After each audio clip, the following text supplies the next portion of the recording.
I stand alone in the bridal suite at Willamette Valley Vineyard, staring at my reflection in the full-length mirror.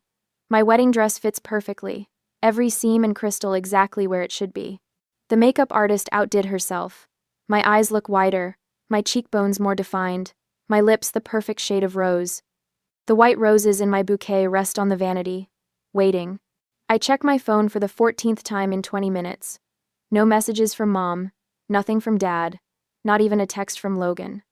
A soft knock at the door breaks the silence. Martha, the wedding planner, pokes her head in, her practiced smile barely hiding her concern. "It's time, Caroline. Are you ready?" My eyes drift to the window overlooking the ceremony space. 90 guests are seated in neat white chairs. The string quartet plays softly. Probablys and poddities haft. And in the front row, 3 empty seats stare back at me like accusations. They're not coming, are they?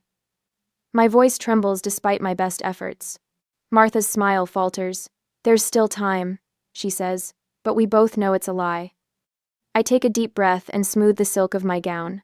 Let's go. The doors to the garden open, and 90 heads turn to watch me walk alone down the aisle.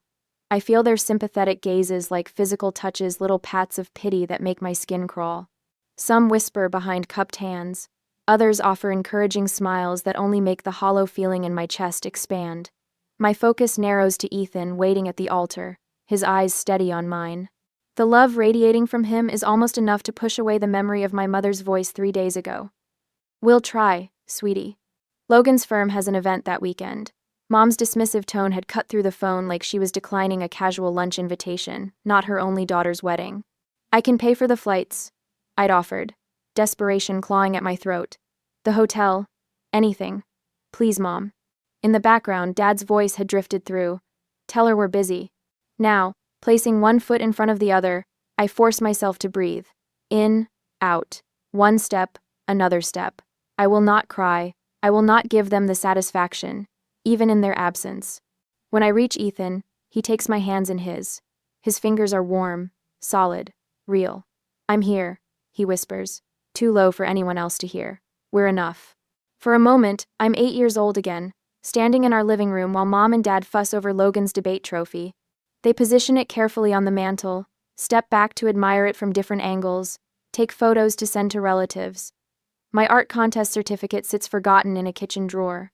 I'd shown it to them earlier that day, pride bubbling up, as I explained how the teacher said I had exceptional talent.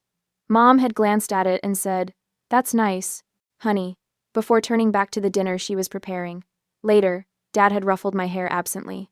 "Logan needs more support, he's going places," he'd explained when I asked why they went to all his events but missed my art showcase. "You understand, don't you, Caroline?" Caroline. And Mom, never missing an opportunity.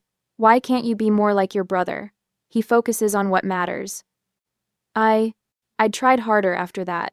Academic awards, college scholarships, business success, each achievement, a desperate attempt to turn their heads in my direction. Each one noted with distracted acknowledgement, if acknowledged at all. The ceremony continues around me.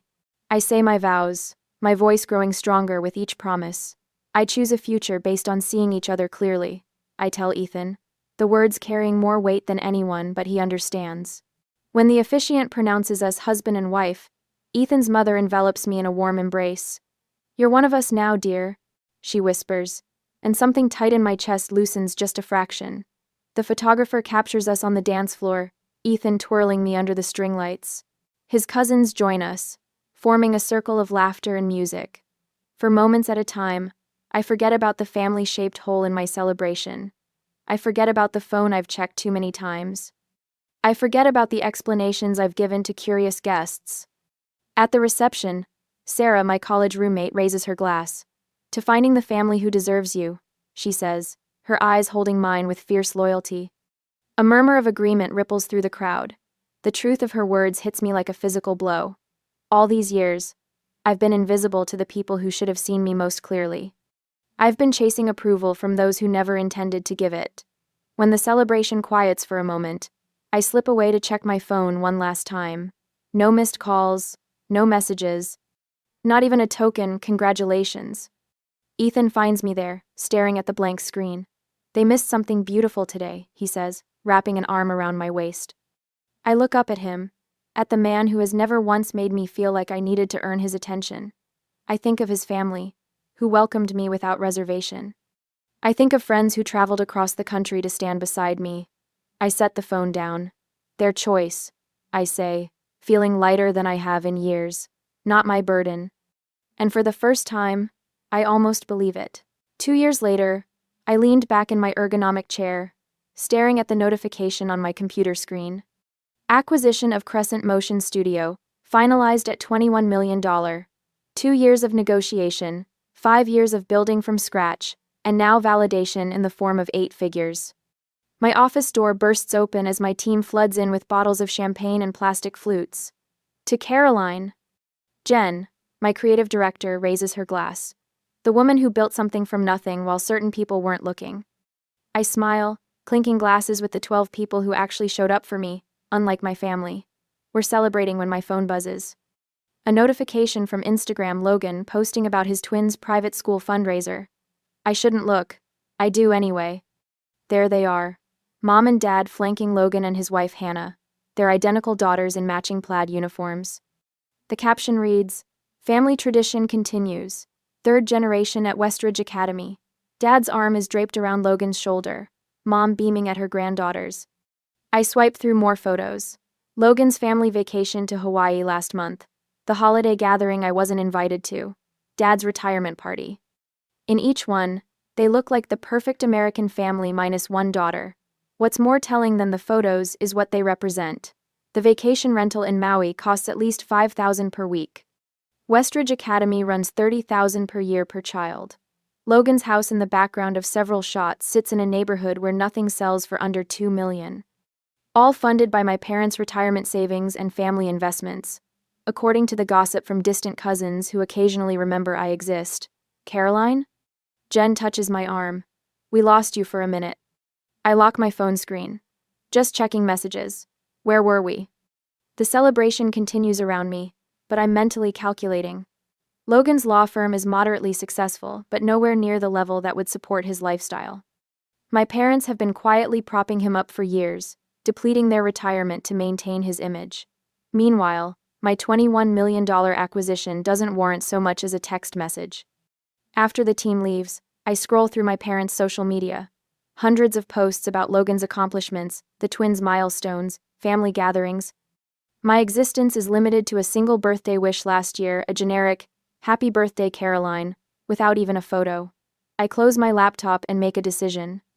The next morning, I call my financial advisor. The Porsche Taycan metallic gray. I want to complete the purchase today.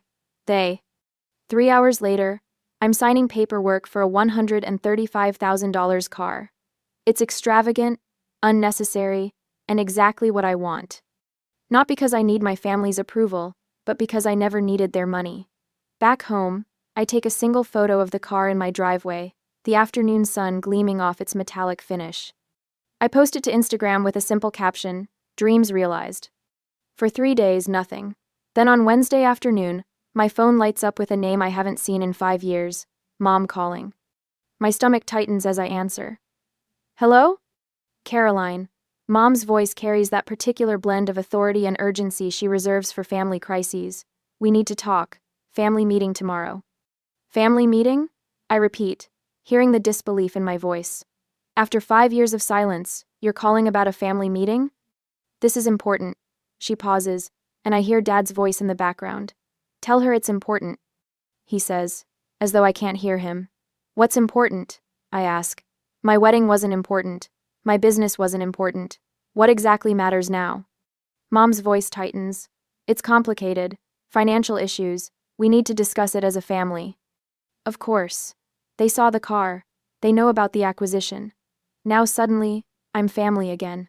"Tomorrow at 2, I say before hanging up. The next morning, I slide into my new Porsche, the leather seat cool against my back. The drive to my childhood home takes 40 minutes, time enough to remember birthdays celebrated without me, achievements unacknowledged, holidays spent alone while they gathered without me.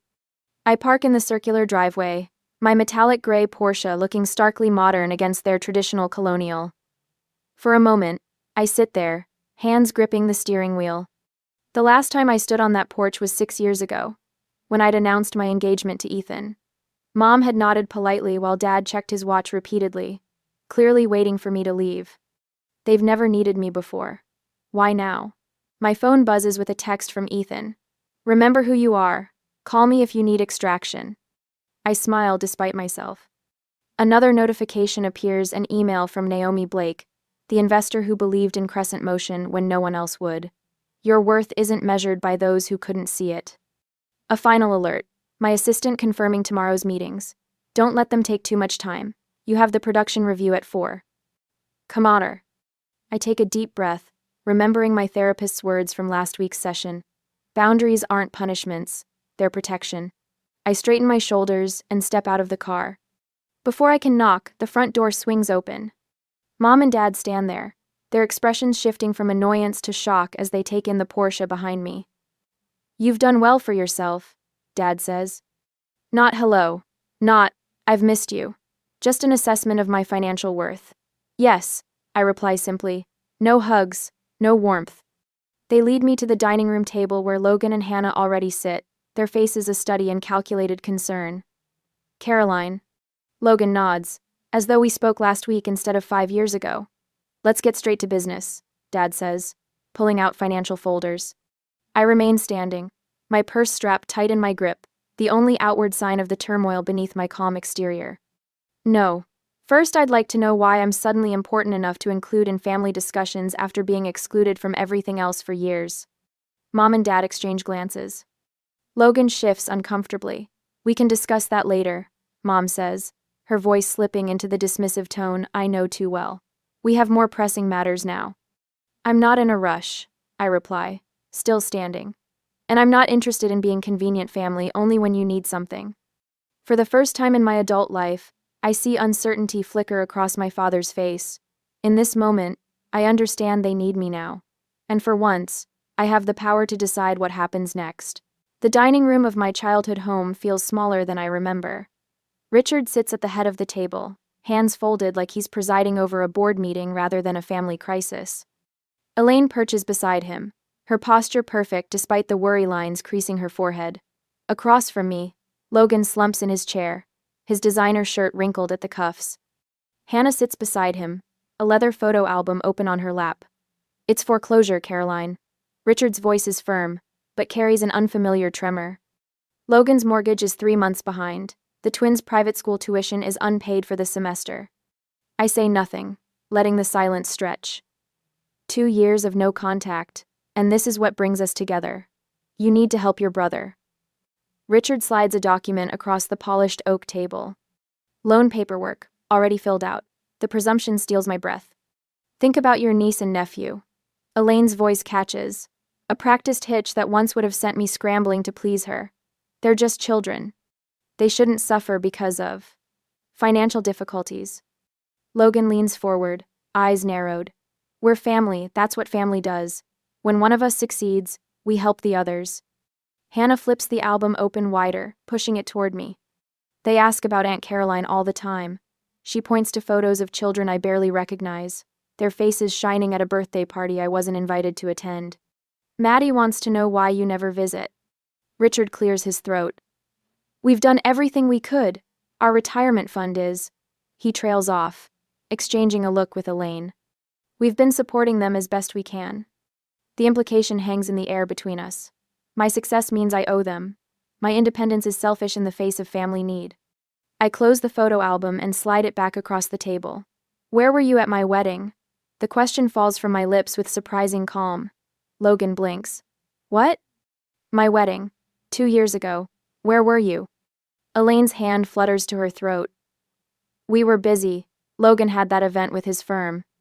"It wasn't convenient," Richard adds, as if commenting on a missed dinner party. I nod slowly, feeling something crystallize inside me. "And yet here you are now, because you saw the Porsche on Instagram. You only contacted me because you saw the car." Logan's face flushes. "That's not fair." "Isn't it?" I sit straighter, feeling the power of my financial independence in my spine. Where there once was anxious curve, there's steel. I built everything alone, every scholarship, every client, every late night. Where were any of you? Richard's eyes narrow. What's that got to do with the current situation? Everything. I fold my hands on the table, mirroring his posture. I'm listening. Tell me why I should write a check today. Logan slams his hand on the table. You always had to prove something. Always showing off how smart you were, how creative, how special.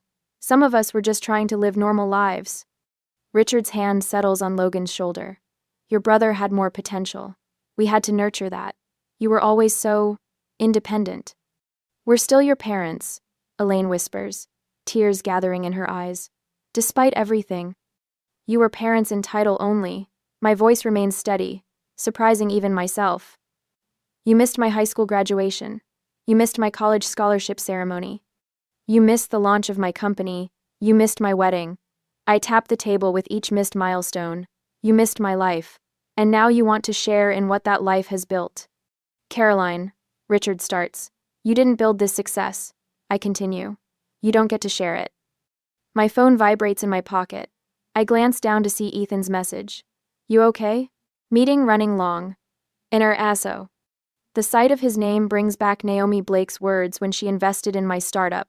You don't need approval from anyone who can't see your light. I think of my team at Crescent Motion. Their faces shining as we toasted the acquisition. People who chose to see me, to support me, to believe in what I could build. In my briefcase rests the contract for the foundation funding, signed by the board last Tuesday. People who trust me with purpose, not just money. Richard slides the loan paperwork closer to me. We're only asking for what's reasonable.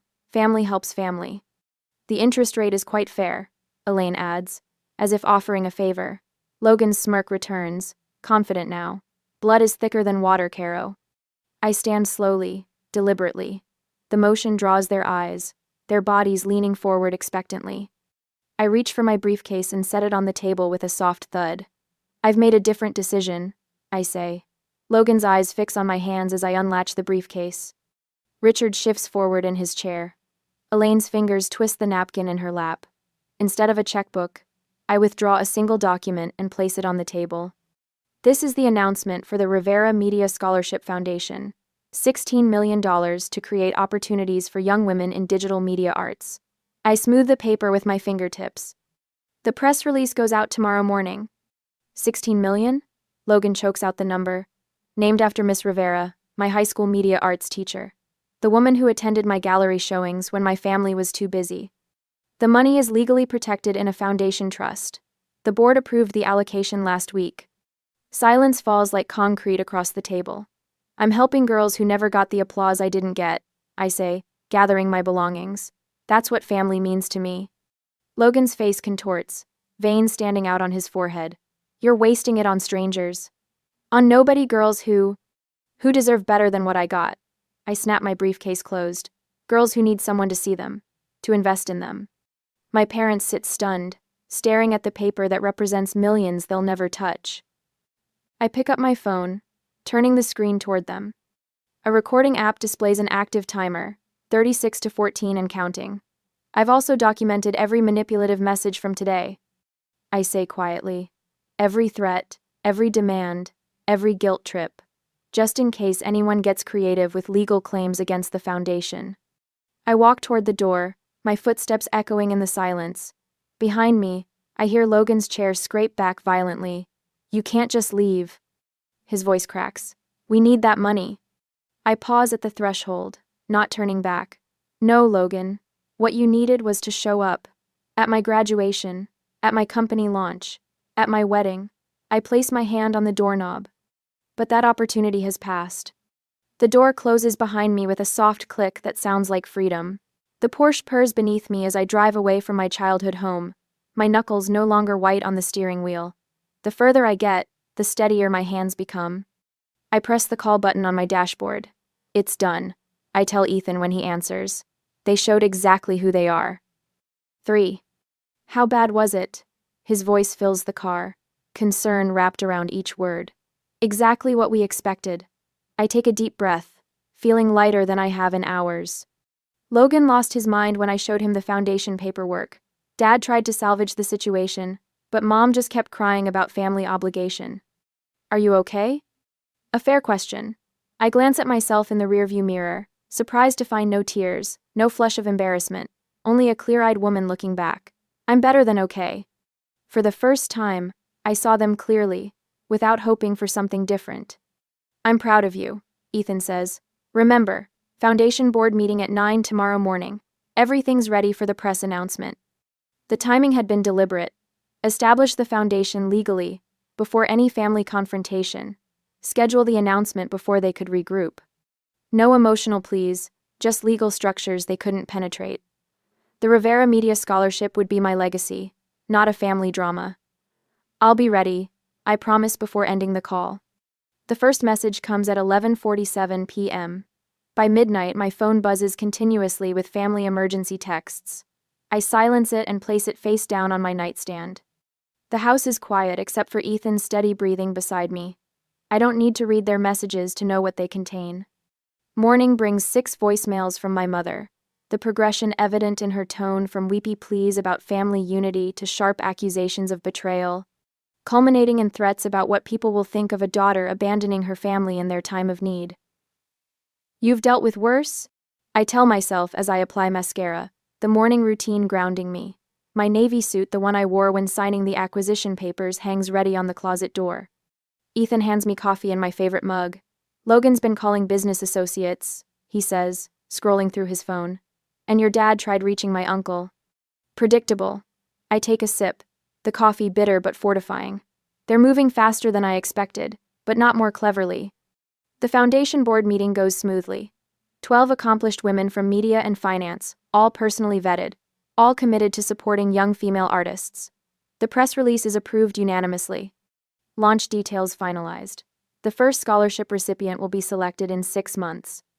I'm reviewing the event venue proposal when Janine from reception calls. Miss Rivers, your family is here. They're causing quite a scene. Through the glass walls of my office, I can see security already moving toward the lobby. I straighten papers that don't need straightening. Have security escort them out, please, calmly and professionally. I watch through the windows as my mother's voice rises over the general office hum. My daughter is abandoning her family. Her hands gesture wildly, her pearl earrings swinging with the motion. Logan stands beside her, arms crossed, face flushed with the particular shade of red it used to turn when he was denied something as a child. My team watches me for cues. I stand, smooth my skirt, and walk to my office door. It's being handled. I tell them with a calm I've practiced for this moment. Let's continue with our work. Security escorts my family toward the elevators. Logan's voice carries back. This isn't over. We have family obligations you can't just ignore. That evening, I draft a single email to all 3 of them. I have documented your harassment at my workplace. Any further attempts to contact me at my office will result in a formal complaint. All communication regarding family matters must be directed through my attorney, whose contact information is attached. Caroline. Direct and clear, says Patricia, my therapist, 2 days later. We sit in her sunlit office, the faint smell of jasmine tea between us. How did it feel sending that? Necessary. I trace the pattern on the armchair. Not satisfying. Exactly. More like setting a boundary, she offers. Yes. I look up at her. They're showing who they've always been, aren't they? People tend to reveal themselves under pressure, Patricia says. What you're seeing now isn't new behavior, just intensified. The realization washes over me, simple but profound. I wanted their love, but they wanted my resources. That's an important distinction. All those years, my voice trails off as connections form. The childhood neglect, the absent parents, the way they appeared only when I had something to offer. It wasn't my job to earn their love. It was their job to give it freely. Cly. And now? Now I know I'm not responsible for fixing them, I say, feeling the truth of it settle in my bones. There's freedom in that. The next morning brings news that Logan has contacted the Portland Chronicle about a family dispute. The reporter, smarter than Logan anticipated, asked why none of them attended my wedding. The resulting story paints a picture Logan hadn't intended of parents absent during milestones suddenly interested when money appeared. My mother's social media rant generates an unexpected wave of support for me. Former classmates, business associates, even distant relatives reach out with messages of solidarity. We always wondered why they never talked about your success, writes a cousin I haven't seen in years. Richard's attempts to contact my investors fizzle when they refuse to discuss a personal matter. The community rallies around the Scholarship Foundation instead, with applications already pouring in months before the official launch. The Portland Business Journal requests an interview about the foundation. I agree. Setting clear parameters, we'll discuss the scholarship's purpose and impact, not family matters. The reporter, Delia Warren, meets me at the foundation's temporary office space. This is an impressive initiative, she says, reviewing the prospectus. $16 million is substantial seed funding. What inspired such generosity? I consider my words carefully. I had a teacher who saw potential in me when others didn't. Miss Rivera changed my life by simply paying attention. I want to create that opportunity for young women who might otherwise be overlooked. You've built an impressive career, Delia notes. Crescent Motion's acquisition was one of the biggest tech stories last year. Is your family proud? The question hangs between us. I could dodge it, redirect to safer territory. Instead, I meet her eyes directly. My success was built without family support. They weren't at my wedding, my graduation, or when I sold my company. Delia's pen pauses. That provides interesting context for the foundation's mission. Later that week, the article appears with the headline, "Self-Made Success Creates Legacy of Support." The contrast between my generosity and my family's entitlement becomes public narrative. When news of Logan's house foreclosure breaks days later, the community connects the dots without my saying a word. Ethan handles increased security protocols at our home. My business team manages communication strategy, filtering messages and prioritizing foundation work. Naomi Blake, my first investor and mentor, releases a statement supporting my commitment to lifting others rather than enabling dependency. My college friends form a protective circle, filling our calendar with dinners and events that leave no room for dwelling on family drama. Patricia provides anchoring during weekly sessions. The United Front becomes its own kind of family chosen, intentional, supportive. 2 weeks after the confrontation, I received the Business Leadership Award from the Women in Media Alliance. Standing at the podium, looking out at faces that genuinely celebrate my success, I realize the tables have completely turned.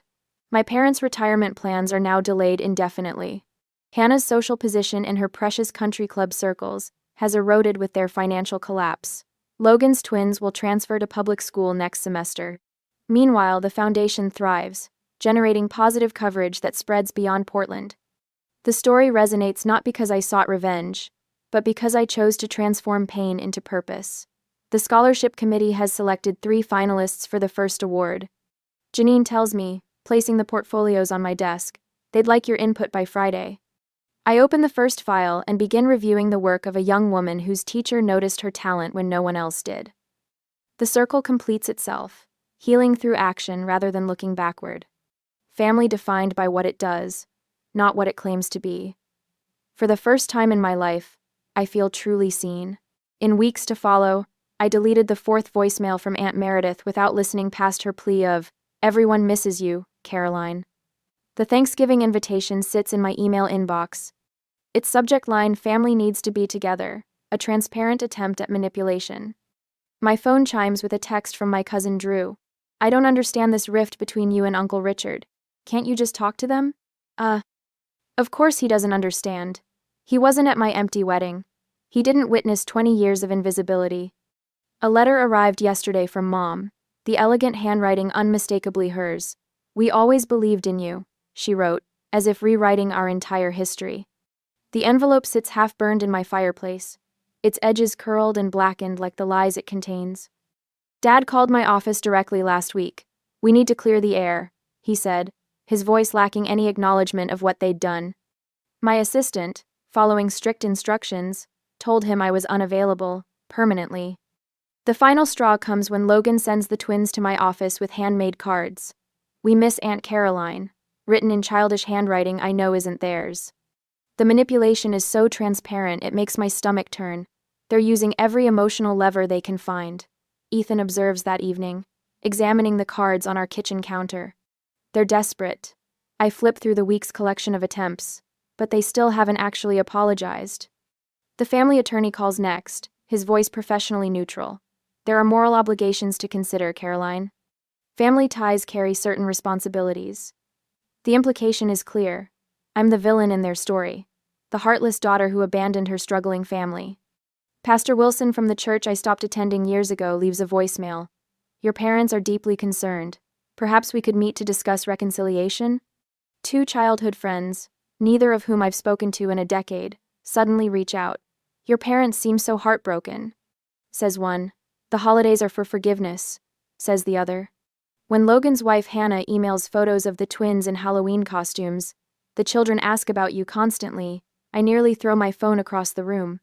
They're framing this entire situation as my responsibility, I tell my therapist during our weekly session. My forgiveness, my duty, my failure to be the bigger person. And how does that make you feel? She asks, her eyes steady on mine. Angry, I admit, but also, validated? They wouldn't fight this hard if they weren't afraid of losing control.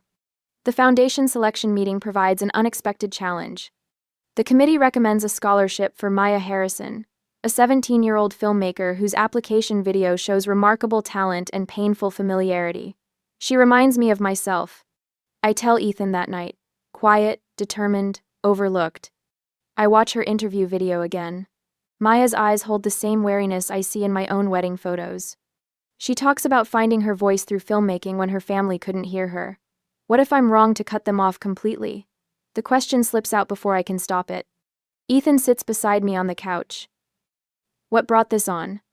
Maya, if I'm telling these girls to find their strength, am I modeling that by running away from my family? Is setting boundaries running away? Ethan asks. I consider this. No, boundaries aren't abandonment. What would you tell Maya if her family treated her like yours treated you? The answer comes easily. I'd tell her she deserves people who see her worth.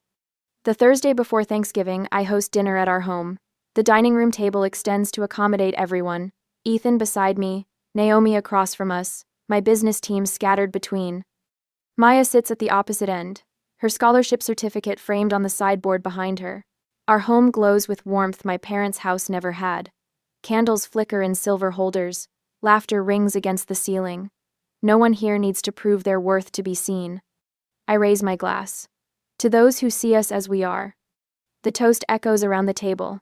My phone stays off, notifications silenced. The meal unfolds in perfect rhythm, conversations flowing without the undercurrent of judgment I grew up with. Over dessert, I announce the Foundation's new mentorship program. I'll be personally involved with each recipient, I explain. We're creating connections that matter. Maya's eyes widen. You'll be mentoring us yourself? Every step of the way. I smile at her. This foundation isn't just about money. It's about building something meaningful together. Naomi nods approvingly. You've created structures that can't be interfered with. The foundation's independence is legally secured. I confirm. Its success will be measured by impact, not approval. Later, as we clear plates, Ethan turns on the local news. Right on schedule, the feature about the foundation airs strategically timed to coincide with my family's traditional dinner hour. On screen, I speak with confidence I've earned. We build family through action, not obligation. The report transitions to financial analysis, contrasting the foundation's transparent governance with examples of mismanagement, including a not-so-subtle reference to Logan's business failures. Maya watches, transfixed. They're actually comparing your brother's company to the foundation? Facts speak for themselves. I stack dessert plates with steady hands. The community has validated what my family refused to see. The following morning, my parents request a meeting at a coffee shop downtown.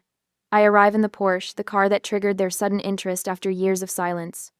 Dad looks older than I remember, defeat etched into lines around his mouth. We should have been there, he admits, staring at his untouched coffee. At the wedding? I ask, though I know that's not all he means. Everywhere. His voice cracks. All those years. Mom's eyes shimmer with tears. How can we fix this? The question hangs between us. 3 months ago, I might have grabbed at this opening, desperate for any acknowledgement. Now I feel only calm clarity. Some things can't be fixed, I tell them. Only accepted. Mom flinches. I'm not closing the door forever, I continue. But I need accountability, not convenience. I'll consider limited contact after you both start therapy. That's unnecessary, Dad begins, the old dismissiveness rising. It's non-negotiable. I sip my tea, the warmth spreading through my chest like certainty. They exchange glances, the silent communication of people who never expected consequences for their choices. Logan's financial collapse has stripped away their illusions of his superiority. My success exists beyond their reach. The foundation thrives independent of their approval. When they leave, no agreements have been made, no concessions offered. I watch them walk to their car, a sensible sedan now, the luxury vehicles long gone. I drive away without looking back, freedom replacing obligation in every beat of my heart. The foundation awaits. Maya's project needs review. My chosen family expects me for dinner. For the first time, I'm moving towards something instead of away from someone, and that makes all the difference. I stand in the sunlit studio of the Crescent Foundation, watching Maya adjust her camera settings. The morning light filters through the tall windows, casting golden patterns across the polished hardwood floor. It's been a year since I faced my family for the last time. What do you think about this angle? Maya looks up, her eyes bright with the same creative fire Miss Rivera once saw in mine. Try moving it slightly to the left. Catch how the light falls across the subject. My voice carries the confidence of a mentor now, not the desperate plea of a daughter seeking approval. On the wall behind Maya, photos document our scholarship recipients' projects, stories they never could have told without the foundation's support. Each frame represents a voice that might have been silenced, just as mine nearly was. My office here replaced the childhood bedroom, where I once dreamed of being seen. Every element from the ergonomic chair to the awards, displayed without apology on floating shelves I chose deliberately. Nothing inherited, nothing tainted by obligation or guilt. I've finished the final cut of my documentary, Maya says, straightening up. Would you watch it with me? We move to the editing bay where her project plays on the high-definition monitor. The documentary follows 3 generations of women in a rural Oregon family, their struggles and resiliences beautifully captured through Maya's lens. Watching her work, I feel a swell of pride entirely different from anything I've known before. This isn't about me. It's about what she's created, what she'll continue to create. When the final credits roll, Maya turns to me, tears brightening her eyes. You're the reason I believe I can do this, she says, wrapping her arms around me in a spontaneous hug. I think of Miss Rivera, how she recognized something in me when my own parents couldn't be bothered, how her belief sustained me through years of family indifference. Now the cycle continues, not of neglect, but of genuine support.